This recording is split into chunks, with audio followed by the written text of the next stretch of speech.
వలె ఉండును. నరుడు ఎట్లు వాడునో అట్టి ఫలితములు పొందును. జీవము మరణము, ఆశీర్వాదము శాపవచనము రెండు ఎందులోనే ఉన్నాయి? ఒకే నాలుగులో ఉన్నాయి. God bless you. దేవుడు నిన్ను నాశనం అయిపో. మా పిల్లల్ని తిట్టాడు, నాశనం అయిపో. మా మీద ఎప్పుడు పడట్లేదు, నాశనం అయిపోవాలి. వాడికి ఏది బుద్ధి చచ్చిపోతారు. శాపనార్థాలు ఎవరండి? మనం శాపనార్థాలు పెట్టడానికి ఆశానాశి అనుకుంటున్నారు. దేవుడు ఇచ్చినటువంటి అవయవాలతో మనం చేస్తున్న పాపం, ప్రతి ఒక్క పాపం కూడా లెక్కే. పెట్టాలి. మనమే అంటాం కోపంలో, చెత్త కదవా, నువ్వెప్పుడు బాగుపడతావు, నీకు బాగుపడే లక్షణాలు ఉన్నాయా? క్వశ్చన్ మార్క్ మనమే వేస్తున్నాం. నాయన బాగుపడరా అన్న మాటకి ప్రియమైన సహోదరులారా, ఇది చాలా చాలా చాలా ఆలోచించవలసినటువంటి విషయం. పిల్లల్ని మనం నోటితో తిట్టే ప్రతి మాట ఆశీర్వాదకరంగా ఉండాలి, కానీ మనకి తెలియకుండా తిట్టే తిట్లు శాపంగా మారుతాయి. గుర్తుపెట్టుకోవాలి. ఈ రోజు నుంచి తల్లిదండ్రుల యొక్క ప్రవర్తనలో ముందు మార్పు వస్తేనే బిడ్డల యొక్క ప్రవర్తనలో మార్పు వస్తుంది. నాలుగుతో ఎల్లప్పుడు మనం ఏం చేయాలి? దేవుణ్ణి స్తుతించాలి. 24 గంటలు మనం స్తుతించక్కర్లేదు. ఎంత భాగం దేవుడికి ఇమ్మని చెప్పారు? దశం భాగం దేవుడికి ఇమ్మని చెప్పారు. 24 గంటల్లో దశం భాగం ఎంత? 2.5 గంటల దగ్గర. లెక్కలు బాగొచ్చు. 2.5 గంటల దగ్గర. 2.5 గంటల్లో కనీసం ఒక అరగంట అయినా మనం దేవుడికి ఇస్తున్నాం. ప్రియులారా, మనం ఆలోచన చేసుకోవాలి. ఈ రోజుల్లో నాలుగుతో ఉన్న మాటలు బట్టి అసలు డిబేటింగ్లు ఫేస్బుక్లో వచ్చేవి అవి ఇవి చూస్తూ ఉంటే ఒకరినొకరు హింసించుకోవడం, దూషించుకోవడం, రాజకీయ పార్టీల దగ్గర నుంచి ఇంట్లో ఆడుకునే పిల్లల వరకు కూడా మాట తీరు పట్టే సమాజం, మాట తీరు పట్టే కుటుంబం, మాట తీరు పట్టే దేశం, మాట తీరు పట్టే ప్రపంచం, మాట తీరు పట్టే నీ యొక్క పాప జీవితం, మాట తీరు పట్టే నీ యొక్క పుణ్య జీవితం. మన నాలుగుతో ఎల్లప్పుడూ మనం దేవుడిని స్తుతించాలి, దేవుడి వాక్యాన్ని చదవాలి. ఇప్పుడు నలుగురు పల్లెని వాళ్ళు నలుగురు ఉన్నారు, మాట్లాడుకుంటున్నారు. వాళ్ళలో నీకు ఇద్దరు పడదు. అదిగో చూడాక నా గురించే మాట్లాడుకుంటున్నారు. ఏమో నీ గురించి ఎందుకు మాట్లాడుకుంటారు? లేదంటే నా గురించే మాట్లాడుకుంటున్నారు. ఊహ కంటితో చెప్పానే, నీకు పనిలేని వాళ్ళు అక్కడ ఉన్నప్పుడు నువ్వు వాటి ఎందుకు చూడాలి? అక్కడ పాపం ఉందని చెప్పినప్పుడు నువ్వు ఎందుకు అటువైపు తొంగి చూడాలి? వాళ్ళతో మానమ్మ ఆవిడ నోట్లో నోరట్లేమమ్మ, ది గ్రేట్ చెప్పండి. ఎందుకు ఎవరు కూడా ఆవిడతో మాటల్లో గెలవలేరంట. మాటకి సమాధానం నోటితోనే భయపెట్టేస్తున్నారు. చూడండి జనాలు. ఆమె నోటితో మేము పడలేమండి, ఆవిడ నోటితో మనం మాట్లాడలేమండి అంటే ఏంటి? అది గొప్ప అనుకుంటున్నారేమో ప్రియులారా. అలాంటి వ్యక్తులు ఉన్నారు కదమ్మా. ప్రతి ఊర్లో ఉంటారు, ప్రతి వీధిలో ఉంటారు, ప్రతి కుటుంబంలో ఉంటారు, ప్రతి ఉద్యోగం చేసే దగ్గర కూడా ఉంటారు. అసలు దగ్గరికి వెళ్ళాలంటే భయం వేసేస్తుంది. కానీ అలాంటి కూడా కోరికలికి గీకి వెళ్ళి నువ్వు మాట్లాడాలంటే అర్థం ఏంటి? మూర్ఖత్వం. గాంధీ గారు చెప్పారు, చెడు చూడకు, చెడు మాట్లాడు. అది తెలిసి కూడా మనం వెళ్తున్నాము అంటే ప్రియమైన సహోదరులారా, మన యొక్క జీవితాల్లో నాలుకను బట్టి ఈరోజు మీరందరూ మాట ఇవ్వాలి. మాట తీరు బట్టి, అమ్మా నేను నా కొడుకు 3 రోజులు మాట్లాడాను, 2 రోజులు అయినా మారలేదు. ఓపిక పట్టు. నా భర్తకు చెప్పాను తాగొద్దని, ఓపిక పట్టు. నా భార్యకి చెప్పాను మారమని, ఓపిక పట్టు. అగస్టినమ్మ గారు ఓపిక పట్టినట్టు ఓపిక, శ్రమ. ఆ ఓపిక పట్టినప్పుడు శోధన వస్తుంది. 3 సార్లు చెప్పాం మాట వినలే, 4వ సారి చెప్పాం మాట వినలే. మీకింత ఉదాహరణ చెప్తున్నాడు. నాకు నిద్ర చాలు నాకు తీర్చడానికి. మాట వినరా, కొట్టేంత కోపం వస్తుంది. చెడు మాటలు కూడా నోటి ముందు వస్తాయి. ఇలా మమ్మీ మొదలుపెట్టు. ఇంగ్లీష్లో దాని మరి మా వందనము మళ్ళీ కెట్కారము అది కంటిన్యూ చేశారనుకో, ఒకటి వచ్చి ఆయన తల మీద వేస్తారు. మమ్మీ ప్రేర్ చేస్తుంది కదా, అమ్మయ్య ఆ రోజుకి ఆ పూటకి ఆ యుద్ధం ఆగిపో. ఇంట్లో ప్రతి చిన్నవాళ్ళు పెంకు వాళ్ళే, ప్రతి చిన్నవాళ్ళు మన దానికి ఏదో ఒకటి ఆపోజిట్గా మాట్లాడుతూనే ఉంటారు. కానీ మన ప్రార్థనా జీవితం ద్వారా, మన మాట తీరు ద్వారా, అంటే వినలేనప్పుడు ఆ టాపిక్ని మార్చడం, వినలేనప్పుడు వాళ్ళకి ఇష్టమైన దాని గురించి మాట్లాడడం, వినలేనప్పుడు వాళ్ళు దేనికి నొప్పుతారో అటువంటి టెక్నిక్స్ తెలిస్తే ప్రియమైన సహోదరులారా ఖచ్చితంగా మన కుటుంబాలు మారుతాయి. మన నాలుకతో దేవుణ్ణి ఎల్లప్పుడూ స్తుతిస్తూ ఒక్కసారి అందరూ ఈ గీతంతో దేవుని స్తుతించుదాం. నేను ఎల్లప్పుడూ యెహోవాను స్తుతించుదాం అనే పాట బ్రదర్.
అమ్మగారు చనిపోయారు.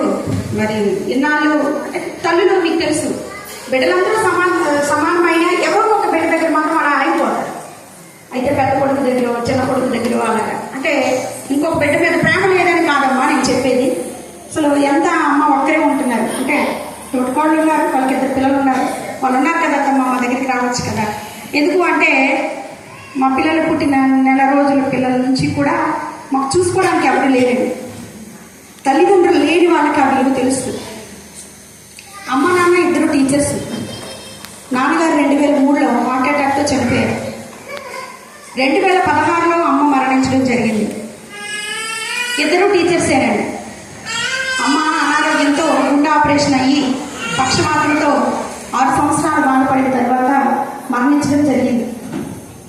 ఇద్దరు కూడా సహాయం అంటే చెయ్యాలని చిన్నప్పటి నుంచి వాళ్ళు నేర్పించినటువంటి విలువలు, దేవుని మనసు ముందట, క్రీస్తునాథుని ఎదుట ఈరోజు నా తల్లిదండ్రుల యొక్క సాక్ష్యాన్ని, కుటుంబ సాక్ష్యాన్ని చెప్పుకోవడానికి భగవంతుడు ఇచ్చినటువంటి ఈ యొక్క సమయాన్ని కానీ నేను మనస్ఫూర్తిగా దేవుని స్తుతిస్తున్నాను.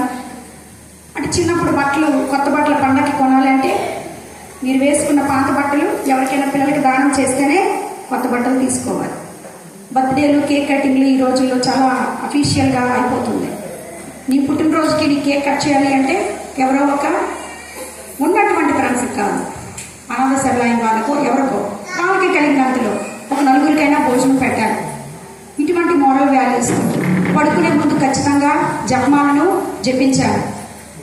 మా ఇంట్లో మా తమ్ముడు ఫాదర్ అమ్మ, మా అమ్మ వాళ్ళ అక్క కొడుకు ఫాదరు, మా అమ్మ వాళ్ళ పిన్ని కొడుకు ఫాదరు, నాన్నగారి మేనత్త సిస్టరు, అమ్మ వాళ్ళ సొంత అక్క ఒకరు సిస్టరు, నాన్నగారి మేనత్త కూతురు సిస్టరు, నేను కూడా సిస్టర్కే వెళ్ళాను. ఒక్కగానొక్క కూతుర్ని. నా చదువు అంతా కూడా ఫిరంగిపురం సెంట్ ఆన్స్, అప్పట్లోనే 100 కిలోమీటర్ల దాటి వెళ్ళినంత దూరం. అమ్మ టీచర్గా పనిచేస్తున్న స్కూల్లోనే 7వ క్లాస్ వరకు చదువుకోవడం జరిగింది. నేను ఇంట్లో పెద్దదాన్ని, పెద్ద కూతుర్ని, 2 తమ్ముళ్ళు. అంటే ఈ సిస్టర్స్ ప్రార్థనలు చేయడం, వారి యొక్క జీవిత విధానం ఇవన్నీ చూసి నేను కూడా వెళ్ళిపోతాను అని వెళ్ళిపోవాలనిపించి, సరే తెలిసి తెలియని వయసు వెళ్ళాలని కోరుకుంటుంది, 1 సంవత్సరం ఉన్న తర్వాత తెలుసుకుంటుందేమోనని బలవంతంగా ఉంచారు. ఒకగానొక అమ్మాయి కాబట్టి ఆ రోజుల్లో 2 టీచర్లు అంటే చాలా మంది. కానీ వాళ్ళ చుట్టూ ఉన్నటువంటి అన్నదమ్ములకి, అక్కజల్లులకి వీళ్ళిద్దరూ ఉద్యోగస్తులు అవ్వడం వల్ల వాళ్ళందరినీ చూసుకొని రావడం, వాళ్ళందరి బాధ్యతలు పడడం, ఆడపడుచులకి పెళ్లిళ్ళు చేయడం, ఈ వివాహ బాధ్యతలన్నీ కూడా తల్లిదండ్రులుగా తీసుకోవడం జరిగింది. 1వ సంవత్సరం అయిపోయిన తర్వాత 2వ సంవత్సరం ఇంటర్మీడియట్ ట్రైనింగ్, అది కూడా సెంట్ ఆన్స్ మూసివేడు. అది అయిపోయిన తర్వాత నాన్నగారికి ఒంట్లో బాగాలేకపోవడం, నువ్వేదో కొద్ది చదువుకుంటావు అనిపించావు, మరి నువ్వు పూర్తిగా ఉండిపోతానంటే మాత్రం నేను ఒప్పుకోను, ఇంకా అన్ని చెవులు అని తీసేస్తారు కదా సిస్టర్స్. 3rd ఇయర్కి వచ్చేసరికి నోమిషియేట్ అంటారు. ఆ టైంలో చెప్పకుండా ట్రైనింగ్కి వెళ్ళిపోయారు. ఆయన బలవంతంగా అక్కడికి వచ్చి తీసుకురావడం జరిగింది. అది దేవుడి చిత్తం కాదేమో, దేవుడి సేవ చేయడం. వచ్చిన తరువాత తల్లిదండ్రుల సేవ, కుటుంబ బాధ్యత ఈ చిన్న భుజాల మీద దేవుడు వేశాడు. అనారోగ్యంతో తల్లిదండ్రులు బాధపడుతూ ఉండేటప్పుడు సహాయం పొందిన ఏ ఒక్కరు కూడా తన సహాయం కానీ మాట సహాయం కానీ చేయలేదు. చిన్నపిల్లలైన 2 తమ్ముళ్ళని చదివిస్తూ అనారోగ్యంతో 28 సార్లు మా మదర్ని జాయిన్ చేయడం జరిగిందని. షుగరు, బీపీ, హార్ట్లో స్టంట్స్ వేశాను, అవి ఫెయిల్ అయినాయి. ఓపెన్ హార్ట్ సర్జరీ చేయాలన్నారు. ఓపెన్ హార్ట్ సర్జరీ చేయించినప్పుడు బ్రెయిన్కి ఎఫెక్ట్ అయ్యి పారాలసిస్ స్ట్రోక్ రావడం జరిగింది. అయితే తన భర్త చనిపోయిన తర్వాత ఎంత విశ్వాసి అంటే తను పీఠం అలంకరించడం, పీఠం దగ్గర పువ్వులు సర్దడం, ఎవరైనా గురువులు అవుతూ ఉంటే వాళ్ళకి పేద గురువులు అయితే కనుక అందరి దగ్గర డొనేషన్స్ కలెక్ట్ చేసి ఇవ్వడం, జ్ఞాన స్నానాలకు ప్రిపేర్ చేయడం, సప్రసాదాలకు ప్రిపేర్ చేయడం, కొంతమంది ప్రేమించి పెళ్లి చేసుకోవడం, హిందూ మ్యారేజ్ చేసుకున్న వాళ్ళని తిరిగి వాళ్ళని మన క్రైస్తవ వివాహాలు జరిపించడం, ఇటువంటి ఎన్నో సాక్ష్యకరమైనటువంటి జీవితాలు. అంటే ఆ రోజుల్లో ఒక పూజ రాయాలంటే ఇక్కడ రాస్తున్నారు, అప్పట్లో అక్కడ ఉపదేశం కాదు కానీ పూజలు రాయడం, ఎక్కడైనా ఇప్పుడు పలానా విచారంలో పాదయాత్రలు అంటే ప్రజలను తీసుకొని వెళ్ళడం, ఇలాంటి ఎన్నో కార్యాలు ఆవిడ చేస్తూ దేవుళ్ళో బాగా బలపడుతున్నటువంటి రోజుల్లో ఆరోగ్యాన్ని సైతం లెక్క చేయకుండా, అంటే గురువుల తల్లి అనిపించేవారు. ఎంత పెద్ద మాట ప్రభు వారి ముందు నేను అనొచ్చు కానీ నేనైతే గర్వంగా చెప్తాను, ఎంతో మంది గురువులకు సహాయం చేస్తూ,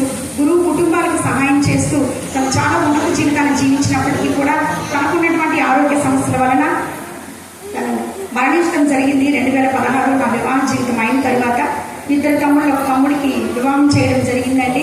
నా వివాహం కన్నా ముందే లవ్ మ్యారేజ్ తను ఇష్టపడిన అమ్మాయి అమ్మకి సేవ చేస్తుందని చెప్పి వివాహం చేయడం జరిగింది. చిన్న అబ్బాయి డీకన్ అంటే ఇంకా గురువు 6 నెలలు అవుతారనక అమ్మ మరణించడం జరిగింది. అప్పుడు కూడా చేతిలో అసలు అమ్మ ఆపరేషన్కి అంతా అయిపోయింది. చేతిలో అసలు ఏమీ లేకపోయినా కానీ దేవుడు అపూర్వకంలో సహాయం చేసి 7 లక్షలు పెట్టి ఆ ఆర్డినేషన్ అది చాలా ఘనంగా, అంటే 22 సంవత్సరాల తర్వాత మా గ్రామంలో తమ్ముడు గురువుగా ఎన్నుకున్నారు. సరే, జీవితం ఎలా వెళ్తూ ఉంది. అయితే నాది గవర్నమెంట్ జాబ్ అవ్వడం వల్ల మా హస్బెండ్ అక్కడి నుంచి ఇట్లా రావడం జరిగింది. అంటే ఆ ఊరు వాళ్ళు అంటారు అంత దూరం నుంచి వచ్చి తీసుకెళ్ళిపోయింది అని. కానీ దేవుడి యొక్క సేవ ఆగలేదు. కన్యశ్రీగా ఉంటేనే సేవ చేయాలి అని చెప్పి దేవుడు ఆపలేదు. 2020లో దసరా టైము సెలవులు, బైక్ కూడా లేదు అప్పుడు మా దగ్గర. 3 గంటలప్పుడు ఎప్పుడైనా వెళ్తూ వస్తే ప్రార్థన చేసుకోవడం అలవాటు. ఇది మా అమ్మగారు తన జీవితకాలం అంతా చెప్పుకున్నటువంటి జపమాలండి. ఇది వాడుతూ ఉంటే పిల్లలు చిన్నవాళ్ళు తిరిగిపోతేమోనని దీనివల్ల పెట్టడం జరిగింది. 3 గంటలప్పుడు చల్ల గాలి, కరెంట్ పోయింది, ఫ్యాన్ లేదు, వేసవి కాలం, చల్లగాలి ఎక్కడి నుంచో వస్తుంది. ఏంటి ఫ్యాన్ తిరగట్లేదు, చల్లగాలి పడుతుంది అని రెక్కలతో ఊపినట్లుగా చల్లగాలి వస్తూ ఎవరో లేపుతూ ఉన్నారు. ప్రార్థన చేసేటప్పుడు వేరే గదిలోకి వచ్చేస్తాను. భర్త పిల్లలు పడుకున్నటువంటి గది నుంచి కాకుండా వేరుగా ప్రార్థన గది అంటూ ఏర్పాటు చేసుకుంటాను. వచ్చేసినప్పుడు నేను చూస్తే బీరువాలో ఉన్నటువంటి మెడలోకి రావడం జరిగిందండి. బీరువాలోది మెడలోకి ఎలా వచ్చిందో నాకు ఫస్ట్ అర్థం కాలేదు. తల్లి బ్రదర్ చెప్పినటువంటి సాక్ష్యం లాగే నువ్వు నా దగ్గరికి ఈరోజు రావాలి. మనకి గుండ్ర పుణ్యక్షేత్రం ఎలా ఉందో మా దగ్గర కోడూరు మాత పుణ్యక్షేత్రం ఉంది. అక్కడికి నువ్వు రావాలి అని ఒక మాట వినిపిస్తుంది. ఎవరి పిల్లలు ఏమైనా పిలుస్తున్నారా అమ్మారమ్మని, అప్పటికి కూడా మెలకు లేదు. ఎవరో మాట్లాడుతున్నట్లుగానే, వ్యక్తి మాట్లాడుతున్నట్లుగానే అనిపించింది. సరే అడిగాను, ఏమని వెళ్దామని. అదేంటమ్మా దసరా ఆటోలు కూడా బుక్ చేసుకొని వెళ్ళాలి, లోపలికి వెళ్ళాలన్నా వెహికల్స్ ఏమీ లేవు, పండగ కదా, బండి కూడా మా దగ్గర లేదు, ఎందుకు ఎంత పట్టుబడుతున్నాం, లేదండి చెప్పలేదు అప్పుడు కూడా మీరు రావాలి. నా భర్త కూడా అమ్మ ఫాదర్ గారి ట్రైనింగ్ అనే వెళ్ళారు. తన ఇంట్లో కూడా పరిస్థితులు బాగోలేక మా నాన్నగారు చనిపోయిన తర్వాత బయటికి రావడం జరిగింది. ఇద్దరు దైవ సేవకులుగా నిలబడేటటువంటి భార్యాభర్తలని దేవుడు ఎన్నుకొని జత చేశాడు అనేది చాలాసార్లు బాధపడ్డాం. ఇన్ని కష్టాలు వస్తున్నాయి, ఇబ్బందులు వస్తున్నాయి, ఇన్ని బాధ్యతలు వస్తున్నాయి, మనం అవ్వలేదేమో, దేవుడి సేవలోకి నిలబడలేక దేవుడు ఇవన్నీ ఇచ్చారేమో అని మేము అనుకున్నాం.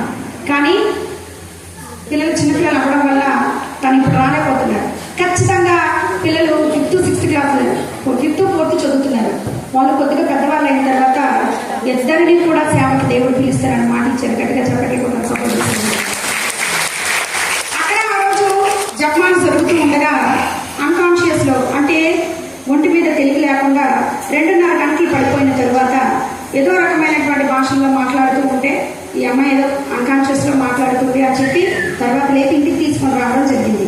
కానీ ప్రతిరోజు తెల్లవారుజాము, గొప్ప సాక్ష్యం అండి, మీరు నమ్మొచ్చు నమ్మకపోవచ్చు, ప్రతిరోజు తెల్లవారి 3 గంటల సమయంలో ఖచ్చితంగా ఆ రోజు లేపినటువంటి దేవదూత ఎప్పుడు పక్కనే ఉంటూ లేపుతూ ప్రార్థనకి ఏ రోజు కూడా 2021 అక్టోబర్ నుంచి ఇప్పటి వరకు కూడా ఆ యొక్క తెల్లవారుజాము ప్రార్థన, వేకువజాము ప్రార్థన, మోకాళ్ళతో కన్నీటి ప్రార్థన ఆపలేదండి. అయితే ఇలా దర్శనమిచ్చారు, అమ్మ మాట్లాడింది దేనికి అనే క్వశ్చన్ వస్తుంది మనకి. ఎందుకంటే మానవులుగా మనకు అనేక సందేహాలు ఉంటూ ఉంటాయి. ఫాదర్ తమ్ముడితో షేర్ చేశాను, మీరు ప్రార్థనలో ఉండండి అక్కడ. అంతేగాని పోలీస్ స్పిరిట్ ఉన్నటువంటి ఫాదర్స్ని కానీ సిస్టర్స్ని కానీ ఎవరిని దీని గురించి వివరించి అడగడం జరగలేదండి. తర్వాత ఎంతటి తెలియని వాళ్ళకైనా ఈ జపమాలకు ఉన్నటువంటి సిలువని వారికి అప్పుడే అరచేతుల్లో పెట్టి ప్రార్థన చేసేటప్పుడు వారి గురించి తెలియడం, జీవంతో ఉన్న వారు మరణించినట్లుగా కనపడితే కుటుంబంలో ఏదో ఒకటి జరగడం, ముఖ్యంగా సంతానం లేని వాళ్ళ కోసం ప్రార్థించేటటువంటి గొప్ప శక్తిని, అనారోగ్యంతో బాధపడుతున్న వాళ్ళకి ప్రార్థన చేస్తే వారి యొక్క అనారోగ్యము నా యొక్క శరీరంలో రావడం ద్వారా దేవుడు ఈ విధంగా సేవకు ఎన్నుకుంటున్నారు అనేది 3 సంవత్సరాల తర్వాత నేను గ్రహించడం జరిగిందండి. చిన్న వయసులో ఎన్నో బాధ్యతలు, ఎన్నో ఆర్థిక ఇబ్బందులు, విడవబడిన సమయాలు, అవమానకరమైనటువంటి సమయాలు, చీదరింపులు, ఇలాంటి జీవితంలో నుంచి పరిశుద్ధ వాక్యాన్ని బోధించేటటువంటి స్థితికి దేవుడు తీసుకొచ్చాడు అంటే అది దేవుడి యొక్క ఎన్నికని నేను గొప్పగా బలంగా నమ్ముతూ ఉన్నాను. ఈ రోజుల్లో తల్లిదండ్రులు చనిపోయిన తర్వాత కనీసం చుట్టుపక్కల ఉన్నటువంటి వారు కానీ సొంత రక్త సంబంధికులు కానీ ఎవరు కూడా దగ్గరికి రావడం, అంటే వీళ్ళకి సమస్య ఉంది, వీళ్ళు వస్తారు, వీళ్ళు డబ్బులు అడుగుతారేమో, వీళ్ళు సహాయం అడుగుతారేమో. ఎందుకంటే ఈ రోజు బోధిస్తున్నటువంటి వాటి సేమ్ ఈ రోజు నేను చెప్తున్నాను, ఇదే టైంలో ఫాదర్ తమ్ముడు ఇంకో దగ్గర చెప్తున్నాడు. ఒకే కుటుంబం నుంచి సేవకుల్ని ఎన్నుకొని గొప్ప బలంగా నిలబెట్టేటటువంటి గొప్ప దేవుడికి నా తరపున, నా కుటుంబం తరపున గట్టిగా చప్పటతో ఆ దేవాదేవుడిని తీసుకొచ్చేది. కానీ ఈ రోజుల్లో కార్యాలు జరగవు, అద్భుతాలు జరగవు. పైకి చూడడానికి ఇలా సంతోషంగా ఉన్నాను, గుండెలతో ఎన్నో బాధలు, ఎన్నో వేదనలు. కానీ దేవుని యొక్క సేవ అనేది ఆపకూడదు. దేవుని యొక్క పిలుపు కేవలం గురువులు కన్యాశ్రీకే కాదండి, ప్రతి ఒక్క క్రైస్తవ జీవితంలో ఉన్న వారికి కూడా వస్తుంది. ఆ ఒంటరితనం అనేది, తల్లిదండ్రులు లేనితనం అనేది అది లేని వాళ్ళకే తెలుస్తుంది. మనం చెప్తున్నటువంటి ఈ యొక్క నాలుక మన మాట ద్వారా శాంత స్వభావాలుగా మనం మాట్లాడేటప్పుడు, ఎక్కడ మా అత్తగారి నుంచి స్టోరీ ఎక్కడికో వెళ్ళింది, అమ్మ నువ్వు ఒక్కదాన్ని ఎందుకు అక్కడ, మా దగ్గరికి వచ్చేసి మా పిల్లలు నువ్వు చూసుకోకర్లేదు, ఎందుకంటే అమ్మ పక్షపాతంతో ఉంటే ఆవిడ చూసుకోలేని పరిస్థితి. కనీసం ఇప్పుడన్నా తల్లి లాంటి దాన్ని మా దగ్గర ఉంటామని ఎన్నోసార్లు ఆశీర్వదించినప్పటికీ కూడా పల్లెటూరు వాతావరణం అలవాటు అయిపోయిందమ్మా. నేను అక్కడికి వస్తే నేను ఆ సిటీ లైఫ్ లో నేను ఉండలేదు. ఏ రోజు కూడా ఆవిడని ఇబ్బంది పెట్టలేదు. ఆవిడకి మమ్మల్ని చూడాలనిపించినా, మా కాడికి చూడాలనిపించినా మేమే పిల్లల్ని వెళ్ళి చూపిస్తాము. అక్కడ సెలవులు 3 రోజులు ఉండడం జరుగుతుంది తప్ప ఇబ్బంది పెట్టి ఆవిడ ఎప్పుడు కూడా రమ్మని అడగడం జరగలేదు. ప్రియమైనటువంటి సహోదరి సహోదరులారా, తల్లిదండ్రులు ఉన్నటువంటి ప్రతి ఒక్క బిడ్డలు కూడా ఈ రోజుల్లో ఇదిగోండి మన వాక్యం మాట్లాడుతుంది. ఇది నా వ్యక్తిగత జీవితం గురించి నేను మాట్లాడడం కాదు. కొలసీలకు రాసినటువంటి లేఖ 4వ అధ్యాయం 6వ వచనంలో మీ మాటలు ఎప్పుడు దయాపూరితంగా, రుచికరంగా ఉండాలి.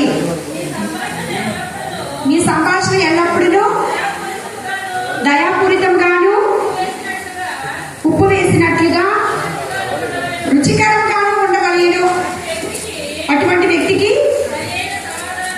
సరి అయిన సమాధానము చెప్పవలెను, మీకు తెలిసి ఉండవలెను.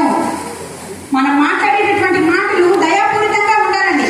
ఈ రోజుల్లో మనం అమ్మ దగ్గర నుంచి మొదలు పెడతాం, అంటే దాని ముందు డాష్ నిర్దిల్ చేసుకోండి. అమ్మ దగ్గర నుంచి మొదలు పెడతాం మన మాటలు. విచక్షణ కోల్పోయినంత బూతు మాటల వరకు కూడా వెళ్ళిపోతుంది. ఇంట్లో ఉన్న తల్లిదండ్రులు తిట్టడం, ఇంట్లో ఉన్న బిడ్డల తల్లిదండ్రులు తిట్టడం, త్రాగుబోతు భర్తగా ఉన్న అతను భార్యను తిట్టడం, భార్య భర్త మీద విసిగిపోయి తిట్టడం. ఈ రోజుల్లో ఉండేటటువంటి ఈ యొక్క సంభాషణ వలనే, మాట తీరు వలనే కుటుంబ వ్యవస్థ పడిపోతూ ఉంది. స్నేహితులు దూరం అవుతూ ఉన్నారు, మంచి వారిని మనం దూరం చేసుకుంటూ ఉన్నాము. మరి అదేవిధంగా వాక్యంలో మళ్ళీ చూసినట్లయితే కనుక సామెతల గ్రంథము 18వ అధ్యాయము 20వ వచనము. సామెతల గ్రంథము 18వ అధ్యాయము 20వ వచనము. నాలుకను బట్టి నరుని జీవితం ఉండును, చిహ్నమును బట్టి నరుని జీవిత విధానము ఉండును. ఉంటుందని ఈ సందర్భంగా తెలియజేస్తున్నాను. ప్రేమ విశ్వాసులారా, మరే మాతకి మనం ఎంతో దగ్గర అవ్వాలి. మన అనుదిన జీవితాల్లో, మన కుటుంబ ప్రాంతంలో కూడా మరే మాత మన అనేక విధాలుగా సహాయపడుతుంది. అది ఏ విధంగా అంటే జపమాల ద్వారా మీరు నూతన ఉత్సాహం, నూతన సంతోషం, శిశుసంపద వర్ధిస్తారు. అది క్రీస్తు ప్రభు మరీ మాత రూపంలో మనకు అద్భుతాలు చేయబోతున్నాడు. ఇది జగమెరిగిన సత్యం, విశ్వ సత్యం, అందరూ అంగీకరించిన సత్యం. మనం ఎన్నో బాధలు ఉండొచ్చు, ఎన్నో జీవితాల్లో మనం నిస్పృహలతో ఉండొచ్చు, కానీ వాస్తవమే. కానీ దేవుని యందు ఆత్మవిశ్వాసంతో ఉండాలి. ఆ దేవుని యందు మనం విశ్వాసంతో ఉండాలి. ప్రభువే చెప్పాడు, నేను మీరు ఉన్నారు, మీరు నా యందు ఉండాలి, నేను మీకు అన్ని విధాలుగా నీకు సహాయపడతానని ప్రభు మనకు ఒక విశ్వాసం సూచకంగా ఇచ్చాడు. ఆ విశ్వాస సూచకంగా మరియమాత యందు విశ్వాసంగా జీవిస్తే క్రీస్తు ప్రభు అనేక అద్భుతాలు చేయబోతున్నారు. ప్రియమైన విశ్వాసులారా, ప్రియమైన దైవ ప్రజలారా, మరియమాత దేవదేవుని కల్పవల్లి. ఆమె మహిమను చూడని వాళ్ళంటే ఎవరు ఉండరు.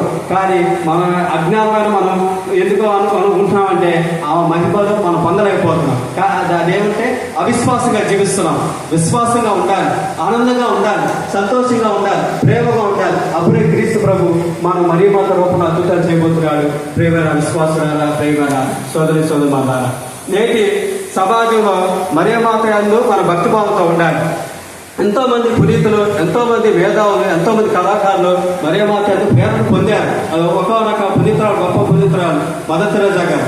మదర్ తెరెసా గారు చెప్తూ ఉంటుంది, మరియమాత మీరు బాగా చేయండి, మీరు ఎక్కువగా ఇబ్బంది పడితే మరియమాత ప్రార్థన చేస్తే మీరు అనేక అద్భుతాలు చూడబోతున్నారు. అది ఎక్కడ ఆల్బేనియా దేశం, ఎక్కడ కలకత్తా, అనాథులు, అభాగ్యులు, గుడివాళ్ళకు ఎంతో సేవ చేసింది. సేవలో ఆ మదర్ తెరెసా గారిని మనం